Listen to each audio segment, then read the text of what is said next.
Et Emmanuel Macron qui répond donc à vos questions en direct. Vous l'appelez au 39 21. On prend tout de suite le premier auditeur. C'est Michel. Michel qui nous appelle du Bas-Rhin. Bonjour Michel. Oui, bonjour. Oui, c'est Michel à l'appareil. Bonjour Monsieur Macron. Chef d'entreprise en retraite. Je vous pose la question suivante.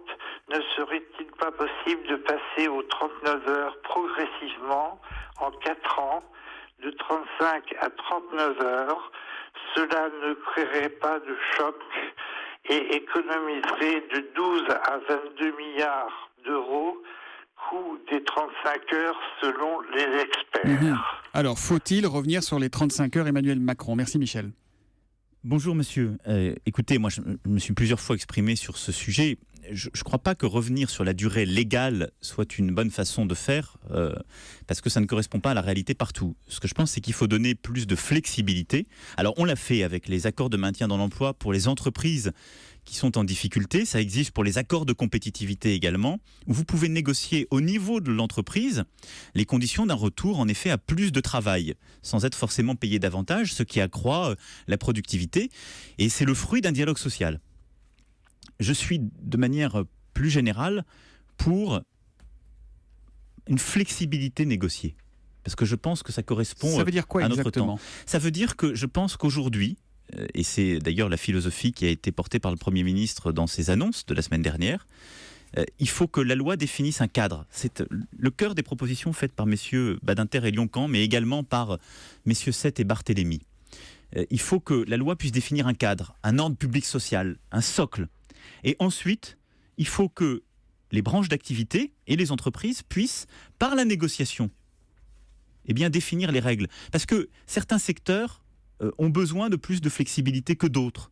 Certains secteurs ont besoin de s'adapter différemment. Et parfois, c'est le cas au niveau de certaines entreprises. C'est proche de Nicolas aussi. Sarkozy, finalement, sur le sujet.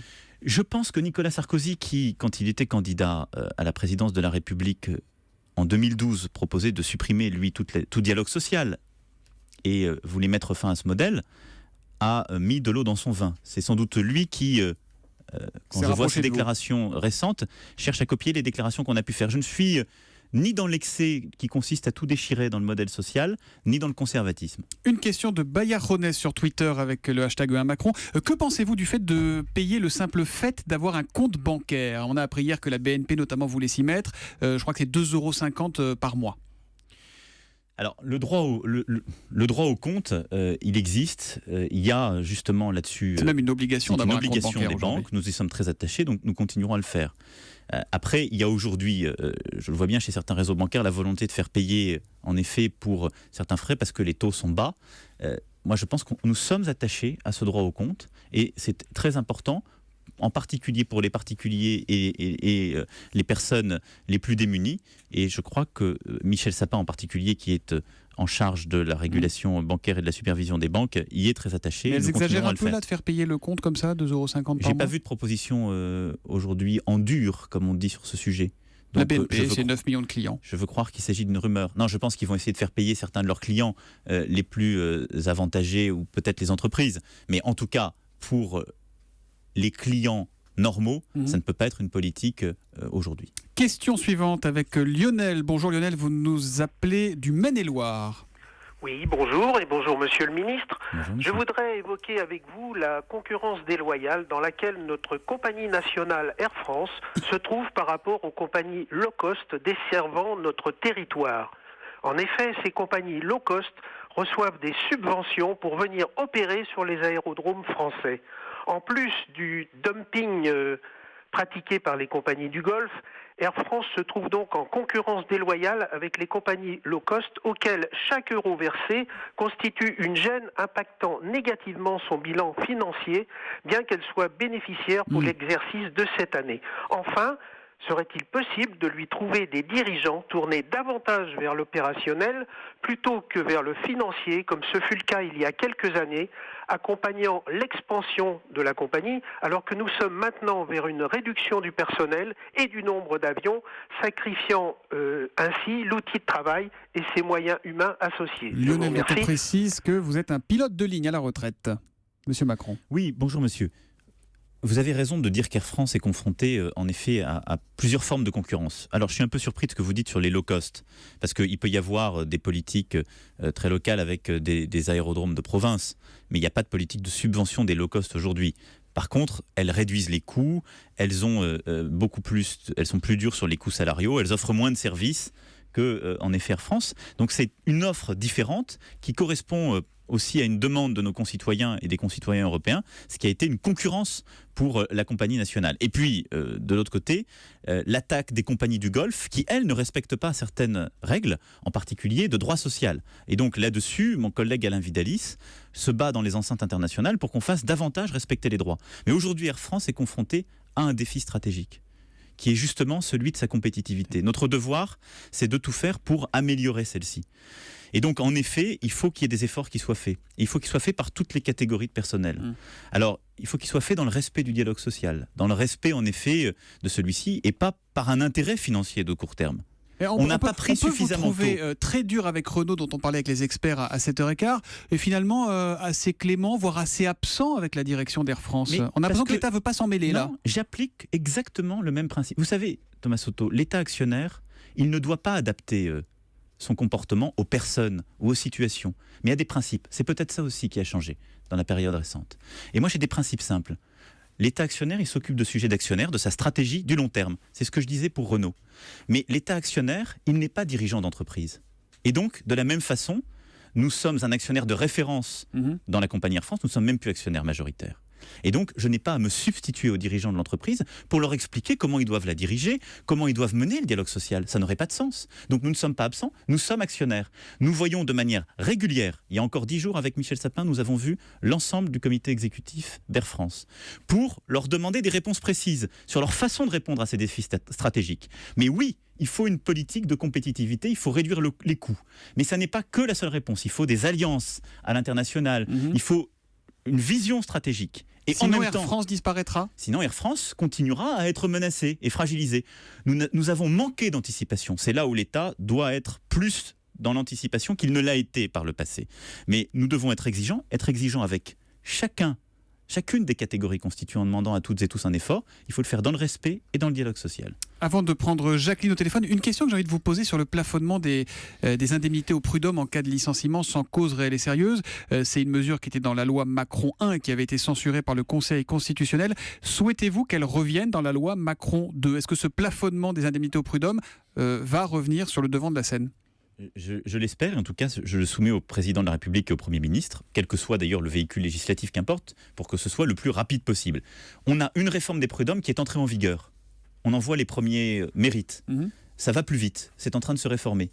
Avant, quand vous étiez un salarié, que vous mettiez au prud'homme votre employeur, vous pouviez être de séance en séance reporté, de 6 mois en 6 mois, quand l'employeur ne se présentait pas, et réciproquement. Maintenant, il y a un jugement possible, en bureau de jugement, lorsque l'employeur n'est pas là. Ça a déjà été le cas des salariés depuis la promulgation le 6 août. Ça marche depuis le 6 août. On a créé aussi un référentiel qui donne de la visibilité aux parties de manière indicative. Par contre, en effet, le plafond a été censuré. C'est ce qu'ont fait les Italiens, ce qu'ont fait les Allemands, et ce qu'ont fait les Belges. À ce plafond. J'y suis très favorable parce que ça donne de la visibilité à l'employeur et parce que ça donnera plus de chances à l'embauche, en particulier pour celles et ceux qui sont loin de l'emploi. Et donc, je le reproposerai et je souhaite que ce soit mis justement en vigueur le plus vite possible, quel que soit le texte. Emmanuel Le nous appelle du Pas-de-Calais, Ardelot-Plage. Bonjour Emmanuel, vous êtes médecin. Oui, bonjour, je travaille à Cuc, près du Touquet, à la clinique des Acacias. Bonjour Monsieur Macron, ma question est très naïve, je ne suis pas du monde économique ni du monde politique. Je suis en train de lire le livre Faire de Monsieur Fillon, qui est étiqueté comme thatchérien. Et pourtant, très franchement, je trouve beaucoup de similitudes dans votre appréciation de la libéralisation, de la liberté d'entreprendre, du réveil des énergies, de la transversalité des fonctions. Et je ne comprends pas pourquoi, dans une période où le Front National monte, c'est un vrai péril pour nous tous, vous n'arriviez pas à casser les barrières politiques pour travailler ensemble. C'est très naïf, c'est pas du tout une question piège, c'est que je ne comprends pas pourquoi avec des idées qui sont parfois très proches l'une de l'autre, il n'y ait pas un sursaut dans la classe politique pour lutter contre ce péril. Emmanuel Macron, je vous sens sceptique. Non, pas du tout. Pas du tout. Moi, je ne me sens pas thatchérien. Par contre, je me sens progressiste. Et donc, oui, je crois à la liberté, au déverrouillage, avec des sécurités, je suis pour plus d'adaptabilité. Et donc, si vous avez trouvé des convergences à la lecture de François Fillon, madame, moi je vais vous dire 2 choses simples.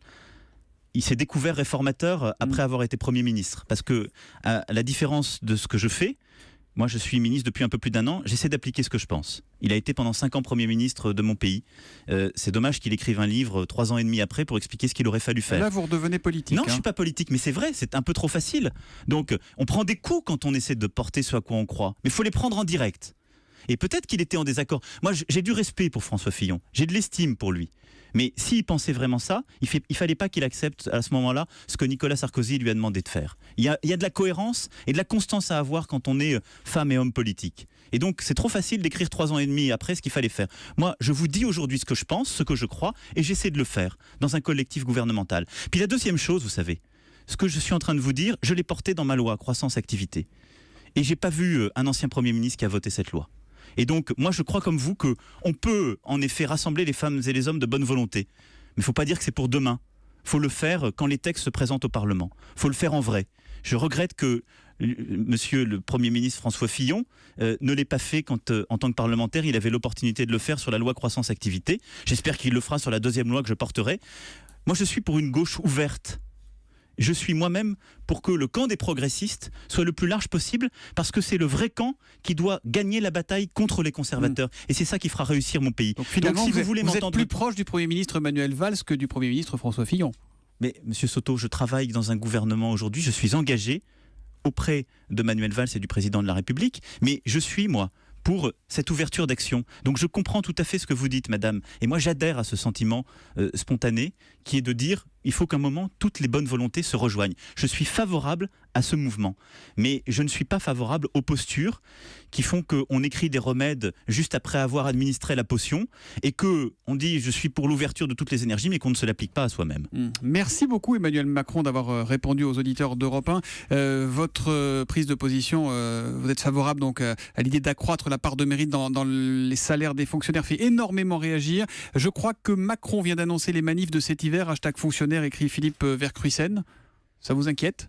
Non, ça ne m'inquiète pas, parce que je pense que je l'ai expliqué, je l'ai mis dans un contexte. Je pense que c'est très important d'avoir des règles qui sont justes, explicables, ouvertes pour tous nos concitoyens. J'ai dit ma conviction profonde sur la fonction publique, et je crois que c'est conforme à ce que porte le statut de la fonction publique et les vertus de la fonction publique en notre sein. Il ne faut pas simplifier les choses.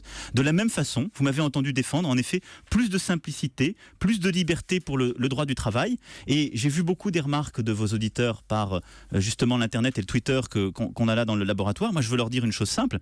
Je suis pour simplifier les règles. Je suis pour qu'on crée plus facilement son entreprise. Mais ça ne veut pas dire, parce qu'il y aura moins de salariés, qu'il y aura moins de cotisations. Il y aura moins de chômeurs. Il y aura plus de travailleurs. Mais un indépendant, il cotise.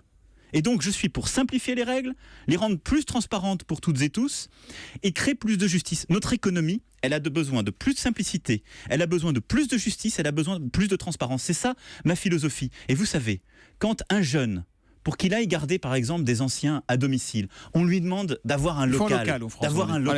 Quand un jeune ou un moins jeune, pour pouvoir livrer des pizzas sur un véhicule, on lui demande, au-delà de la détention du permis de conduire, de répondre à des questions pendant plusieurs heures, techniques, qui n'ont rien à voir avec cela, de répondre à des questions administratives. On bloque de l'emploi. C'est toutes ces choses très concrètes qui ne sont plus intelligibles qu'il faut pouvoir simplifier. C'est ça, de manière très claire, très concrète, que je veux bouger. Merci. Et ça, c'est bon pour notre économie. Emmanuel Macron, vous savez répondre à une question par oui ou par non ou pas ? Oui, vous savez. Oui. Vous serez candidat aux législatives ? Thomas Soto, vous faites exprès... Oui ou non ? Vous faites exprès de me poser cette question. Je pense que c'est indécent aujourd'hui de répondre à une question pareille. Aujourd'hui, je suis ministre de l'économie. Je suis engagé dans mon action au quotidien et donc je ne pense pas à mon destin personnel. Mais c'est pas le destin, ça s'appelle l'engagement politique, Emmanuel Macron. Non, l'engagement politique, c'est ce que je fais aujourd'hui. J'ai vu trop de femmes et d'hommes penser à leur job d'après et leur ambition. Moi, j'ai besoin d'être totalement libre pour prendre tous les risques dans le cadre d'un collectif, mais prendre tous les risques et être parfaitement déterminé. Donc, je les prendrai jusqu'au bout, quelles qu'en soient les conséquences pour moi-même. Bon, donc, je note qu'à la question par oui ou par non, vous n'avez pas répondu. Pour le dire, voilà. Il faut poser les bonnes questions pour que je puisse répondre par oui ou par non.